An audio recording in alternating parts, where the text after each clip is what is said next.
মানুষের সম্মান জানমালের সাথে জড়িত যে পাপ, এই পাপ আল্লাহর কাছে মাফ হবে না। কাবা ঘরের গেলাফ ধরে কানলেও আপনি আমাকে যে মিথ্যা অপবাদটা দিয়েছেন এটা মাফ হবে না যতক্ষণ না আমি মাফ করছি। কথা কি বুঝতে পারছেন?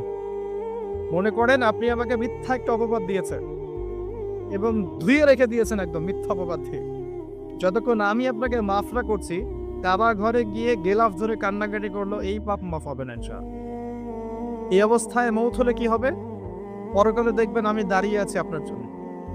আপনার হিসেব হচ্ছে, হিসেব শেষ। আপনি সালাত, সওম, হজ জাকাতের নেকি নিয়ে উঠেছেন, কিন্তু দেখছেন আমি দাঁড়িয়ে আছি, আমার মতো আরো 10 জন দাঁড়িয়ে আছে। ওই 10 জনকে আপনি গালি দিয়েছিলেন, অপবাদ দিয়েছিলেন, তাদের গীবত করেছিলেন, তাদের সম্পদ বা সম্মানের হানি করেছিলেন। এখন কিয়ামতের মাঠে আপনার নেকি দিয়ে এই ঋণ শোধ করতে হবে, অন্য কোনো অপশন নাই।